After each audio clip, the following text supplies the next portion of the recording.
వందనాలు తెలియజేస్తున్నాము. దేవుని మహాకృపను బట్టి మరొకసారి దైవ వాక్య సందేశం అందించు ఒక చక్కని భాగ్యం ఇచ్చిన దేవాది దేవునికి వందనాలు తెలియజేస్తూ వాక్యాన్ని ప్రారంభించుకుందాం. పరిశుద్ధ గ్రంథం నుండి పరిశుద్ధుడైన యెషయా గారు ప్రవక్తలలో పెద్ద ప్రవక్తగా ఎంచబడిన వారు. అలాగే పరిశుద్ధ గ్రంథానికి ఎన్ని పుస్తకాలు ఉంటాయో అన్ని అధ్యాయాలు కలిగిన పుస్తకమైన యెషయా గ్రంథం 14వ అధ్యాయం 12వ వచనం నుండి చదువుకుందాం. From the book of Isaiah chapter 14 verse 12 onwards. తేజో నక్షత్రమా వేకువ చుక్క నీ వెట్లు ఆకాశము నుండి పడితివి, జనములను పడగొట్టిన నీవు నేల మట్టము వరకు ఎట్లు నరకబడితివి. నేను ఆకాశమునకెక్కిపోయేదను, దేవుని నక్షత్రములకు పైగా నా సింహాసనమును హెచ్చింతును. ఉత్తర దిక్కునున్న సభాపర్వతము మీద కూర్చుందును, మేఘ మండలము మీదకి ఎక్కెదను అని మహోన్నతునితో నన్ను సమానునిగా చేసుకొందునని. చాలు, జాగ్రత్త. ఎవరు, ఏంటి, వాట్ వాస్ ద మ్యాటర్ అని మనం జ్ఞాపకం చేసుకుంటే ఇక్కడ పరిశుద్ధుడైన యెషయా గారు తన గ్రంథములో రాస్తూ ఉన్నారు. పేరేంటంట? తేజో నక్షత్రము. నక్షత్రాలు అనేక ఉన్నాయి. వాటికి ఏ పేర్లు ఉన్నాయో కొన్నిటికి విసిదమైంది, కొన్నిటికి ఇంకా విసిదం కాల. కానీ బైబిల్లో ఒక నక్షత్రానికి పేరు రాయబడింది. ఆ పేరే తేజో నక్షత్రం. ఎవరా తేజో నక్షత్రం? ఇది మానవునికి సంబంధించిందా లేకపోతే నక్షత్రానికి సంబంధించినదా? రెండవది, ఈ నక్షత్రం అంట తనకు తాను హెచ్చించుకున్నట్లుగా మనం చదివాం. ఏమని? నన్ను నేను హెచ్చించుకుంటా, మహోన్నతితో సమానునిగా చేసుకుంటా, నా సింహాసనాన్ని హెచ్చిస్తా, ఉత్తర దిక్కున్న సభాపర్వతం మీద కూర్చుంటా అని తన మనసులో తాను అనుకున్నది స్టారా వేరే ఎవరైనా అని మనం ఆలోచన చేస్తే స్టారే అంటున్నారు. ఇక మీరేమంటారు? మనిషి అంటున్నారు. జాగ్రత్తగా గమనిస్తే దేవుని ప్రియ బిడ్డలారా, స్టారు కాదు, మనిషి కాదు, కానీ ఆత్మ. ఎవరా దేవదూత? ఒకవేళ దేవదూత అంటే మరలా ఎవరా దేవదూత? we would like to know more details in depth. ఎవరా తేజో నక్షత్రము? ఎవరా దేవదూత అంటే లూసిఫర్ అనే దేవదూత. అందగాడు, చక్కని వాడు, చాలా అక్కడ చూస్తేనే తేజో నక్షత్రం అంటే ప్రకాశించేడు వాడు. ఇలాంటి ప్రకాశించే నక్షత్రముగా దేవదూతగా ఉన్న పరలోకమందు దేవుని సింహాసనం మీద ఉంటూ వారి డ్యూటీని వారు చేయాలి. దేవదూతల డ్యూటీ ఏంటి? What is the role of angels? పరిశుద్ధుడు, పరిశుద్ధుడు, పరిశుద్ధుడు అని నిత్యము ఆ వేణోళ్లతో దేవుని కొనియాడుతూ, కీర్తిస్తూ, స్తుతిస్తూ, ఆయనను ఆరాధిస్తూ ఉంటారట. That is the duty of angels. అయితే అలాగూ ఆరాధిస్తూ, గణపరుస్తూ, దేవుని మహిమపరుస్తూ ఉన్న దేవదూతల సమూహంలో ఒక దేవదూతకు వచ్చిందంట, నేనెప్పుడు ఇక్కడే కూర్చోవాలా? నేనెప్పుడు ఇలానే స్తుతించాలా? నేను ఈ రోజు నుంచి నా సింహాసనాన్ని హెచ్చించుకుంటా. అంటే సింహాసనాసీనుడు దేవుడైతే దేవుని పాదాల దగ్గర నిలబడి ఆయనను మహిమపరిచేటువంటి దేవదూతలదైతే ఆ దేవదూతల్లో ఒక దేవదూతకు వచ్చిన ఆలోచనే, ఈ రోజు నుంచి I would like to exalt myself to equalize the throne of God. నన్ను సృజించిన దేవుడు ఉన్నాడే మన తండ్రి, ఆ తండ్రితో నన్ను నేను సమానునిగా చేసుకుంటానని మనస్సులో అనుకుందంట. మీరు జాగ్రత్తగా గమనిస్తే మనస్సులో ఎప్పుడైతే, అందుకే వాక్యం అంటుంది తనను తాను హెచ్చించుకునేవాడు తగ్గించు. Who ever exalt himself will be humbled. అంతే, సింపుల్. ఇలా ఎప్పుడైతే దేవుని చేత కలగజేయబడినాడని తెలిసి కూడా ఆయనను ఆరాధించి మహిమపరచాలని తెలిసి కూడా తనలో తాను అనుకోవటం వల్ల ఎక్కడ త్రోయబడ్డాడో తెలుసా? భూమి మీదకి త్రోయబడ్డాడు. పరలోక వైభవాన్ని పోగొట్టుకున్నాడు, పరలోక మహిమను పోగొట్టుకున్నాడు. దేవునిని గణపరిచే ఆ సింహాసనం దగ్గర ఆయన నిత్యము కొనియాడే ఘనతను పోగొట్టుకొని భూమి మీదకి వచ్చాడు. మరి అక్కడే కన్నింగ్ మనసు, అంతేనా? ఏమంటారు దాన్ని? దేవుని కన్నా ఉన్నతమైన స్థితిలో ఉండాలి. ఒక వ్యక్తి చల్లగా పచ్చగా బాగున్నాడండి, దేవుని వల్ల ఒక మంచి ఉద్యోగాన్ని సంపాదించుకొని, ఒక చక్కని కారు కొనుక్కొని, ఒక చక్కని భార్యని కలిగి, ఒక చక్కని బిల్డింగ్ కలిగి ఉన్నాడు అనుకోండి. సహజంగా అతను చూసి నువ్వేం చేయాలి? సంతోషించాలి. కానీ మానవ నైజం ఏంటి? వాడే ఎదుగుతున్నాడు, వాడే పచ్చగున్నాడు, వాడే బాగా మనకన్నా ఎక్కువగా ఉన్నాడని వాడికి ఎలాగూ గుయ్యదవ్వాలి, వాడిని ఎలా పడగొట్టాలి, వాడికి ఏ పేరు పెట్టాలి, ఏ విధంగా కించపరచాలి, తుంగదోయాలనుకుంటాడు మానవుడు. ఎందుకో మానవునికి పోయే కాలం. మీరెవరు అలా ఉండొద్దు దయచేసి. పక్కన వాడు బాగుండాలని కోరుకుంటే నువ్వు కూడా బాగుంటావు. నమ్మితే చెప్పండి. పక్కవాడు శ్రేయస్సును కోరుకొని వాడు ఎల్లప్పుడూ సంతోషంగా ఉండాలి, ఆనందంగా ఉండాలి, పిల్లా పాపలతో కలకాలం ఉండాలంటే మొదట నువ్వు ఉంటావు. వాడు నాశనం కావాలి, వాడు తొందరగా ఊడ్చి పెట్టుకుపోవాలి, వాడి ఇల్లు పాడైపోవాలంటే వాడి ఇల్లు పాడవదు, కానీ నువ్వు పాడవుతావు. గుర్తుపెట్టుకో, దేవుడు ఎవరో తెలుసా? దేవుడు లోకమును ఎంతో ప్రేమించాడు. For God so loved the world.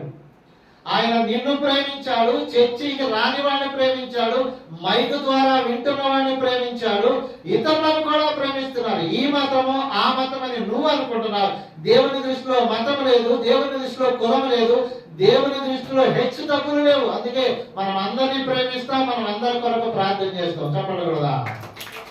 ఇతరుల గురించి మన కొద్దిగా మనము నేర్చుకున్నది ఏంటంటే we must love my neighbor, your neighbor. అంతేనా? నిన్ను వలె నీ పొరుగువారిని ప్రేమించని ఆజ్ఞలు 10 అయితే ఆ 10లో శ్రేష్టమైనది నిన్ను వలె నీ పొరుగువారిని. అందుకని ఏ కులస్తుడైనా, ఏ మతస్థుడైనా, ఎవరైనా, what ever creed, what ever caste, what ever tribe, what ever it is, మనకు అనవసరం, మనకు అది అక్కర్లేదు. కానీ మానవుడిగా నువ్వు నీ తోటి వాడిని ప్రేమించాలి. అప్పుడు నువ్వు కూడా ప్రేమించబడతావు. వాడు వర్ధిల్లాలని కోరుకుంటే నువ్వు కూడా వర్ధిల్లుతావు. ఇక్కడ దేవుడు కూడా చక్కని ఆధిక్యతనిచ్చి ఆయన సన్నిధిలో కనపరిచే భాగ్యం ఇస్తే ఈ సాతానుగా మారిన దేవదూత నన్ను నేను హెచ్చించుకుంటా, ఆయనతో చేసిన వానితో సమానంగా నువ్వు ఎట్లా అవుతావు చెప్పు? కలగజేసింది ఆయన, సృష్టికర్త ఆయన, ఆయన చేత కలగజేయబడింది నువ్వైతే ఆయనతో సమానంగా చేసుకుంటా, నన్ను నేను హెచ్చించుకుంటా. నీకు చెప్పలేగా? ఎప్పుడైనా గుర్తుపెట్టుకోవాలండి, అణిగి ఉంటే గొప్పవాడు అవుతావు.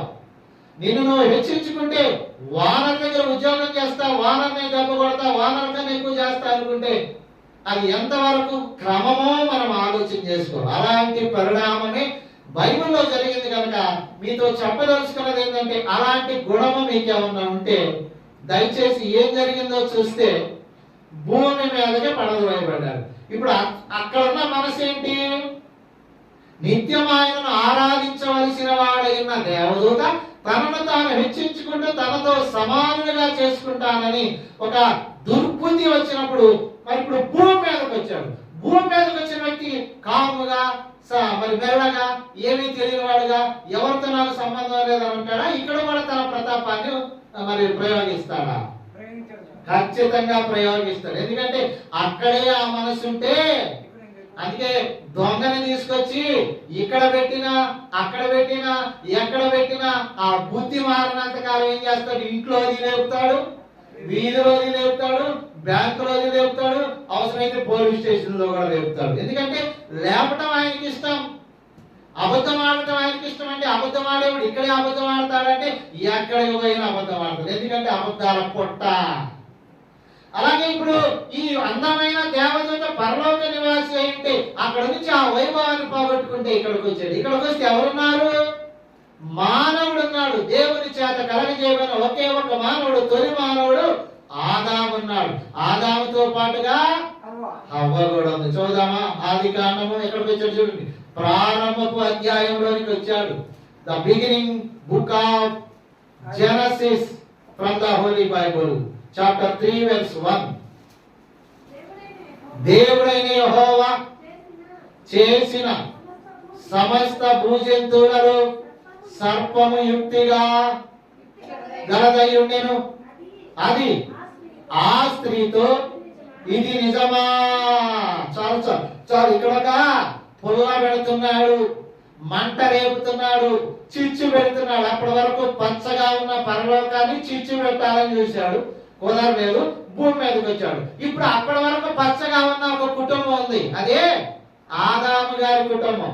ఆదాము హవ్వలు సిగ్గెరుగక, లోకమేంటో తెలియక, దేవుని చిత్త ప్రకారంగా ఏదేను వనాన్ని చూసుకుంటూ హాయిగా ఏ పండు కావాలంటే ఆ పండు, ఏ జంతువుతో స్నానం చేయాలంటే ఆ జంతువుతో కలిసి మెలిసి ఉంటా ఉంటే, వారు నిద్రిస్తున్న సమయంలో మరి ఇక్కడ చూస్తే జాగ్రత్తగా వింటే ఆదాము జోలికి పోవట్లా. మరి కారణం అందుకే స్త్రీని ఏమంటారు?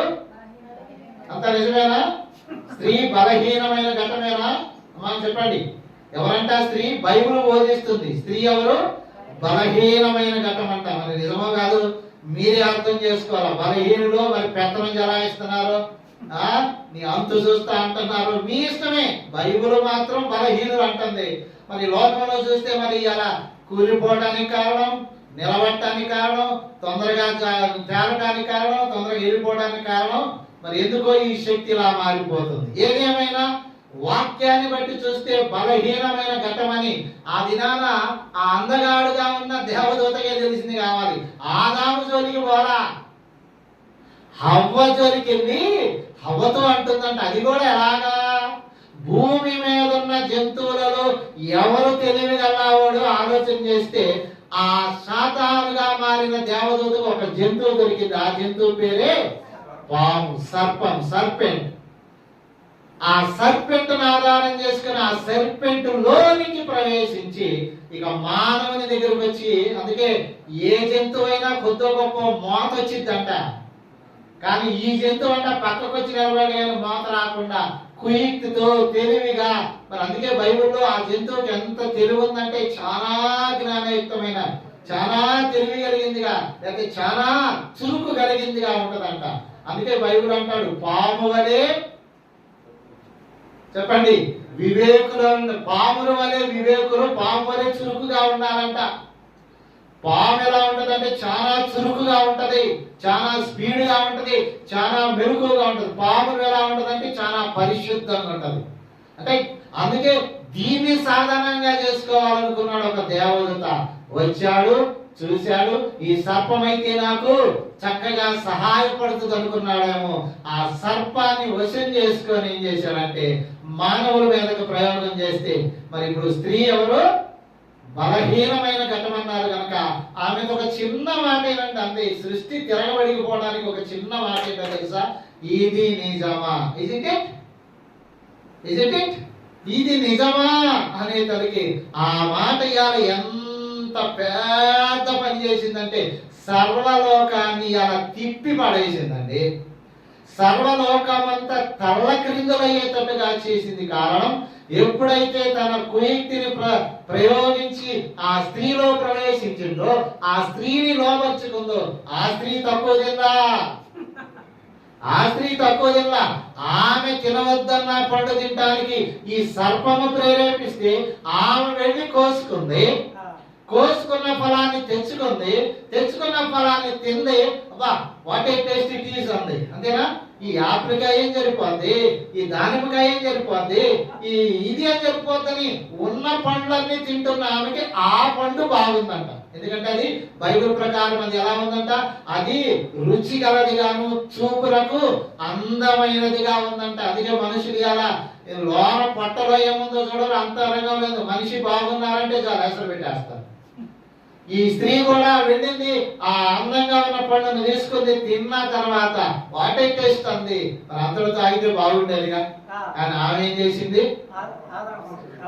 చేసింది? నాతో ఉన్నవాడిని కూడా పడగొట్టకపోతే బాగాదని. ఎందుకంటే అది సాతాను కుయుక్తి. దేవునితో పెట్టుకున్నా గెలవలేకపోయా. దేవుని సింహాసనాన్ని స్వతంత్రించుకోవాలనుకున్నా నా వలగాల. కానీ ఇప్పుడు దేవుని చేత కలగజేయబడిన మానవుడు. అందుకే ఇలా చాలా మంది ఏ ట్రాక్ లో ఉన్నారు, ఏ ట్రాక్ లో ఉన్నారు, ఏ పందాలో ఉన్నారు, ఏ మార్గంలో ఉన్నారు? అక్రమమా, వక్రమమా, సక్రమమా? చెప్పండి. మనుషులందరూ ఆడు లేకుంటే చాలు ఆ ఇంటికి రేపుకొస్తాడు, వాడు లేకుంటే చాలు ఆ గడ్డి రేపుకొస్తాడు, వాడు లేడంటే చెప్పి ఈ పచ్చగడ్డి కోసుకొస్తాడు, వాడు లేడని తెలిసిందంటే ఆ సామిట్లో తీసుకొస్తాడు, వాడి ఇంటికి తాళం వేసాడని తెలిసిందా? మన బ్యాంకులో చూస్తే విచిత్రం ఏంటంటే బ్యాంకు వెనకాలకి వెళ్ళి ఈ కిటికీ ఉంటదా పైన వెంటిలేటర్ అంటారు, ఆ చిన్న దాన్ని వెళ్ళిగా దాన్ని కోసి దాంట్లో దూరేసేసి 2.5 కేజీల వరకు బంగారం దొరికిందంట. సుమారు 8 లక్షల దగ్గర తీసుకెళ్తారు. తెలివికి మించిన తెలివి, జ్ఞానానికి మించిన జ్ఞానం కలిగిన వారు. ఎక్కడి నుంచి వచ్చింది ఇదంతా? దీనికి మూలం ఎవరు? జనకుడు ఎవరు? తండ్రి ఎవరు? ఆచం ఎవరండి కారణం అంటే అలనాడు అక్కడ గెలవలేని అలనాడు భూమి మీదకి వస్తే ఆ భూమి మీద ఉన్న మనుషుల్లో ఇద్దరే ఉంటే ఆ ఇద్దరిలో తొందరగా లొంగిపోయిన హవ్వ అయితే ఆ హవ్వ ద్వారా ఆదామును కూడా మనవాడు మాకు కొంచెమైనా ఆలోచన చేస్తే మానవుడైన మనకి కర్మ పట్టేది కాదేమో కానీ ఆ మానవుడు హవ్వ ఇచ్చేది మంచిది కాకుండా ఎక్కడుంటది చెప్పు? అయినా హవ్వే చెప్తుంది కదా, భలే టేస్ట్ ఉందాయా, చాలా చక్కగా ఉంది, చాలా తీయగా ఉంది, చాలా కమ్మగా ఉందండి. ఆ ఫలము తీసుకొచ్చి ఈ ఆదాము గారు ఇస్తే ఆదాము దేవుని స్వరూపం.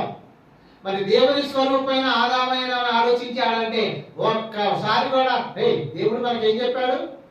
దేవుని ఆజ్ఞ ఏంటి? మనం తినొచ్చా తినకూడదా? పైగా ఏ పండుది ఎక్కడ తెచ్చావు? తోట చెట్ల మధ్యలో ఉన్నది అన్నాడుగా, గార్డెన్ మధ్యలో ఉన్న చెట్టు పొలమా? అవునయ్యా, భలే ఉందయ్యా అనగానే ఆయన తిన్నాడంట. అలా తిని తిని తిని తిని ఏం తెచ్చుకున్నాడో తెలుసా? శాపాన్ని తెచ్చుకున్నాడు. నేను చెప్పాలనుకున్న హైలైట్ వాడిని ఒకటి చెప్తాను, జాగ్రత్తగా.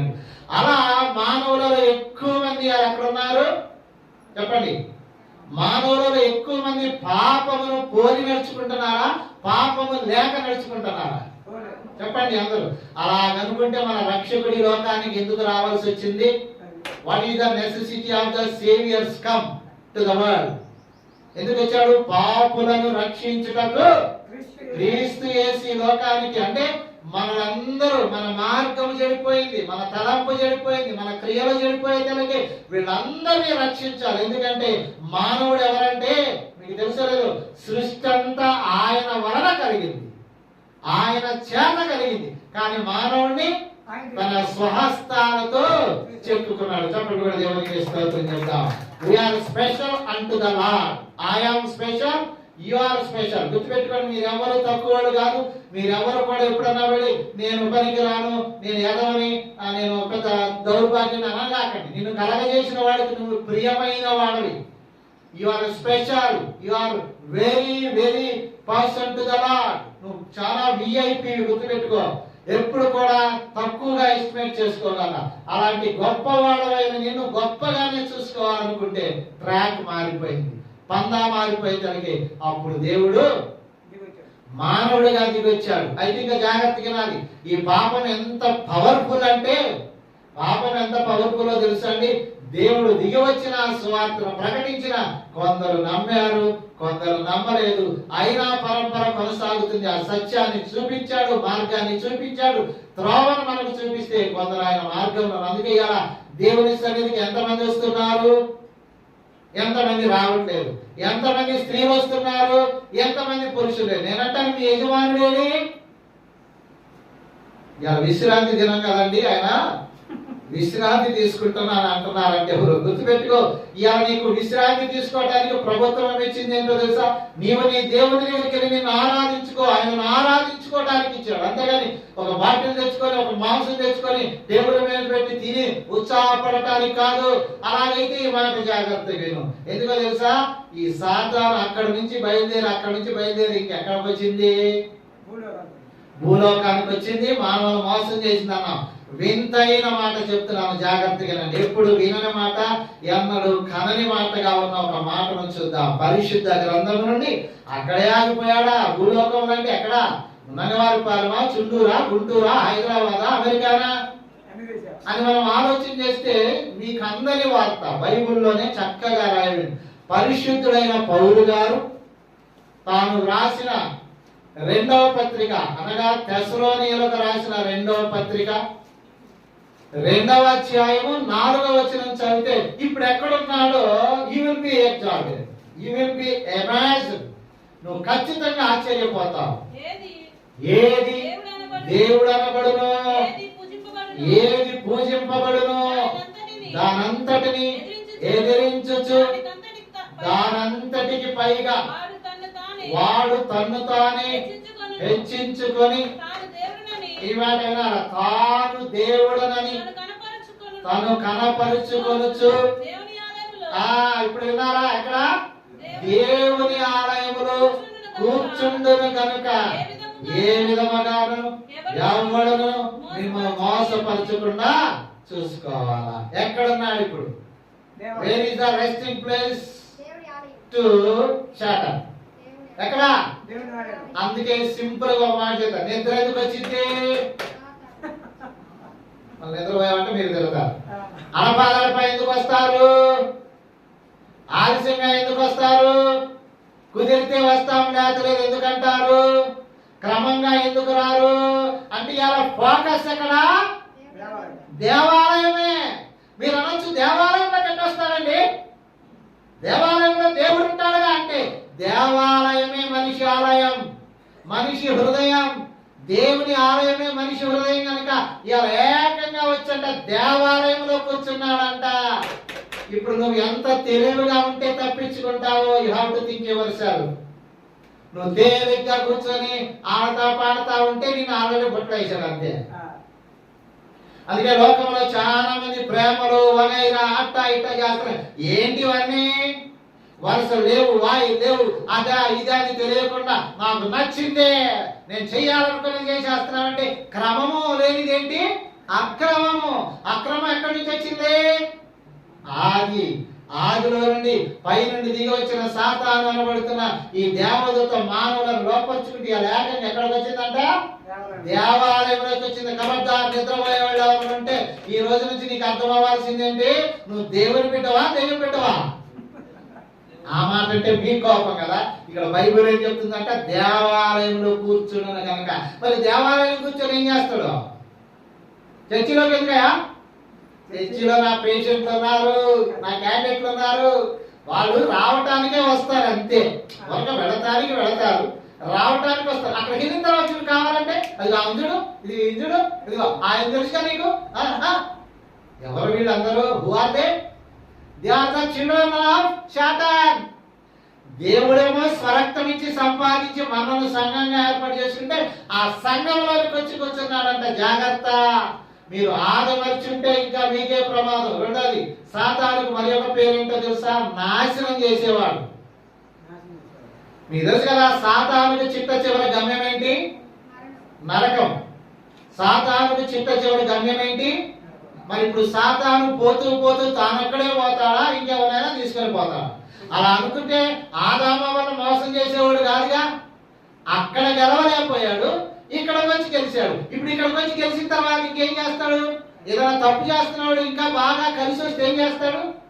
ఇక నుంచి నేను తప్పు చేయను. అక్కడ 100 రూపాయలు తింటూ నేర్చుకున్నవాడు 1000 రూపాయలు తీస్తాడా? ఇంక నేను ఈసారి 10 రూపాయలు తీస్తా, ఈసారి అసలు తినంటాడు. చెప్పండి. ఓపెన్ సీక్రెట్ ఏంటంటే సులువుగా దొరికితే ఈసారి ఇంకా చేస్తా, ఈసారి ఇంకా చేస్తా అంటాడు కనుక ఎప్పుడైతే ఆదాము హవ్వలు లోబడ్డారో ప్రపంచాన్ని అందుకే కొంతమంది దైవ సన్నిధికి వచ్చి కూడా సెల్ ఫోన్ ఆపరేట్ చేస్తారు. దైవ సన్నిధికి వచ్చి కూడా చూపులు అటు ఇటు తిప్పుతా ఉంటారు. ఇవన్నీ ట్రిక్కులే. ఏ ట్రిక్? శాటనిక్ ట్రిక్ అంటారు అన్నమాట. తర్వాత ఇక్కడ కూర్చుంటాడు కానీ పాస్టర్ గారు ఇంకా సీరియస్ గా చూస్తా ఉంటాడు కానీ ఎన్నో రకాల మనుషులు ఉన్నారు. తర్వాత తెలిసిపోతాడు. ఏంటా గంట సేపు చెప్తాడు, రోజు గంట సేపు చెప్తే మన వల్ల ఏం కావాలి, మన పరిస్థితి ఏంటి? అయినా ఆకాశం మేఘావృతమై వాన చేస్తున్నా తొందరగా పంపిడేంటి? ఉపవాస ప్రార్థనప్పుడు ఇంటే చెప్తాడు, మామూలు మీటింగ్ పెట్టని చెప్తాడు, ఆదివారం పెట్టి చెప్తాడు. చెప్పి అంటే ఏం కలుగుతుంది? నీకు బోరు కలుగుతుంది. బోరు ఎందుకు కలిగింది?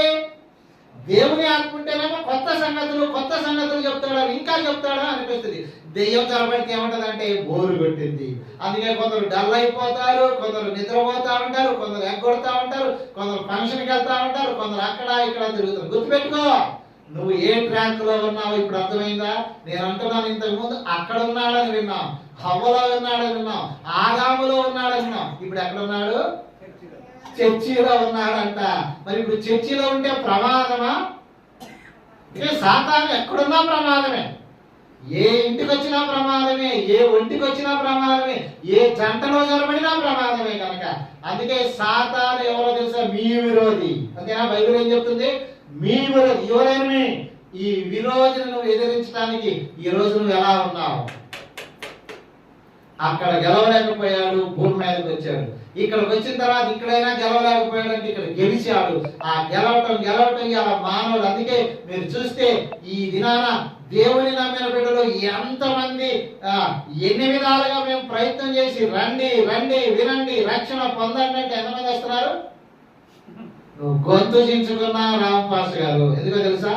మేము ఇలా ఎందుకు చేసుకోవాలి, ఇలా పైగా సండే మాకు దొరికేది ఒక్కరోజు. ఒకళ్ళు అన్నారంటే ఎవరు కదా కనపడలేదు అనుకుంటా. ఈ రోజే నువ్వు కనపడవా, ఈ రోజే నువ్వు ముందుండవా, ఈ రోజే ఏంటి? దాని అర్థం ఏంటి? ఈ ఆదివారం యొక్క ప్రత్యేకత ఏంటి? What is the importance of the Sunday? ఇది నువ్వు దేవునిని ఆరాధించడానికి దేవుడు నీకు ఇచ్చిన దినం. ఈ దినాన్ని నీ ఆశ కోసమో నీ స్వేచ్ఛ కోసమో ఉంటే మరి పరమందుల దేవుడేం కావాలి? అసలు నేను ఇలా చేసింది ఎవరు? నేను అంటున్నాను, ఈ ఆదివారం నువ్వు ఎల్లప్పటి నుండి ఈ వాక్యం ఇవాళ నా గురించే చెప్తాను. నువ్వు అసలు ఇవాళ ఎల్లప్పటి నుండే చూసావా? ఎవరు చేస్తారు ఈ ట్రిక్? ఎవరు నేర్పుతారు ఈ ట్రిక్? గుర్తుపెట్టుకో, నువ్వు సాతానును జయించే స్థితిలో ఉన్నావా, సాతానుకు లోబడే స్థితిలో ఉన్నావా? లోబడ్డావంటే నిన్ను చంపేదాకా కుదరదు. ఎందుకో తెలుసా? సాతాను చివరి గమ్యం నరకం. నరకానికి నేను ఒక్కడే పోతే బాగుంటుందా? ఇప్పుడు హవ్వక్క తింటే బాగుంటది కదా, ఒక్కతే తింటే బాగుంటది అనుకుందా? ఇంకేమన్నా అనుకుందా? హవ్వతో పాటు ఆదాము కూడా పెట్టాలనుకుంది. ఆ తలంపు ఎవరిది? ఇప్పుడు నేనంటాను, హవ్వకు తెలియదా? హవ్వకి ఆదాము చెప్పలేదా? దేవుడు చెప్పలేదా? దేవుడైన యెహోవా చెప్పాడు, ఈ పండు దినమున నిత్యముగా మీరు చస్తారు అని చెప్పినప్పుడు హవ్వ నిద్రపోయినా కానీ ఆ మాట తెలియకుండా ఎందుకుంటది? అలా చేసిన ఆదాములో వరకే. ఆ ఆదాము ద్వారా ఇవాళ పురుషగాములందరూ ఎక్కడున్నారు? ఎక్కడుంటున్నారు? స్త్రీలు చూసినా పురుషులు చూసినా వారి సొత్తు అయిపోయి సొత్తుగా మారిపోతున్నారు. దయచేసి మీకు నేను చెప్పేది ఏంటంటే, ఎన్నడూ కూడా అలాంటి తలంపుకు మీరు ఆస్కారం ఇవ్వకుండా ఉంటే మీరు ధన్యులు. మీరు ఆ సాతాను జయించలేక ఓడిపోయినా పడిపోయినా నేనేం చేయలేకపోతున్నానంటే, యేసు ప్రభు జయించాడా ఓడిపోయాడా? ఎవరు? యేసు ప్రభు వారి పేరేంటి? జయశాలి. Is a victor. జయించిన యేసు క్రీస్తు నీతో ఉంటే నీకు విజయం. జయించిన యేసు క్రీస్తు నీలో లేకపోతే నీ అంతం కూడా ఖాయం. ఆలోచించుకొని చివరగా వాక్యం వింటున్న మీతో చెప్పేది ఏంటంటే, తిరుగుతున్నాడు. ఎక్కడ? మీ ఇంటిలోనే కాదు, వచ్చిన ఇక్కడ ఉన్న నిన్ను కూడా పట్టుకోవడానికి సిద్ధంగా ఉన్నాయంట. దొరికిపోతావా? దొరికిపోతే నిన్ను ఎప్పుడు వదులుతాడు? మీరే చెప్పండి, ఎప్పుడు వదులుతాడు? ఎప్పుడు విడిచిపెడతాడు? సచ్చేదాకా. ఎందుకో తెలుసా? నన్ను మీ దేవుడు చంపాలని అగ్నిగుండం వేస్తానని చెప్పాడు. అందుకే మీకు చివరిగా ఇంకొక ప్రశ్న వేస్తున్నా. నరకం ఎవరి కోసం? నరకం ఎవరి కోసం? పాపము చేసిన దేవదూతల కోసం. అదే సాతాను అనుకోండి. మరి ఇప్పుడు దాంట్లోకి ఎవరు వెళ్తున్నారు? చెప్పండి, దాంట్లోకి ఎవరు వెళ్తున్నారు? ఈ మానవులు వెళ్తున్నారు, ఈ మనుషులు వెళ్తున్నారు, ఈ దేవుని నమ్ముకున్నామని చెప్పుకుంటున్న బిడ్డలు వెళ్ళిపోతున్నారు. కనుక నేను అంటాను, మరి దేవుడు ఏమంటాడు నేను గురించి? నా కుమారుడా, నీ కొరకు నేను మనిషిగా దిగొచ్చాను కదా, నా కుమారుడా నేను నీ కొరకు త్యాగం చేసే కదా, రక్తం కాల్చే కదా, కన్నా కదా, కొన్నా కదా, సిలువ యాగం చేశా, అయినా నేనంటే నీకు గుర్తు లేదా? అయితే చివరికి ఏమంటా అంటే, చివరికి పో అంటే ఎక్కడికి పోతావు? అక్కడ ఏడుపును పండు కొరుకటే ఉండను. గనక ఆ ఊబిలో ఉన్నావా, ఆ ఊబిలో నుండి బయటికి రావాలనుకుంటున్నావా, బాప్తీసం పొందామని ఒకవేళ నువ్వు అనుకుంటే, బాప్తీసం పొందిన వాళ్ళు కూడా ఇవాళ ఎంతమంది వ్యతిరేక భావంతో వ్యతిరేక అర్థంతో ఉంటున్నారు ఆలోచన చేసుకుని. అందరికీ సరిపోయే మాటలే వద్దు. ఎన్నడూ కూడా ఆ ఊళ్ళోకి పోగాక ఇంకా చెప్తున్నాను, జాగ్రత్తగా ఉండు. ముఖ్యంగా దేవుని ఆలయంకి వస్తే, ఇక్కడికి వచ్చిన తర్వాత ఇక్కడికి వస్తే నాకేం కాదు, ఏమైతే ఇక్కడ అసలు ఆల్రెడీ సింహాసనాసీనుడై కుర్చీలో కూర్చొని దేవుని ఆలయంలో కూర్చుండును గనుక అని రాయబడింది. కనుక నువ్వు ఎంత అలర్ట్గా ఉండాలో ఆలోచించుకోవాలని ప్రేమతో తెలియజేస్తూ ఈ మాటను ముగిస్తున్నాము. ఈ మాటను దేవుడు మన కొరకు దీవించి ఆశీర్వదించును గాక. ఆమేన్.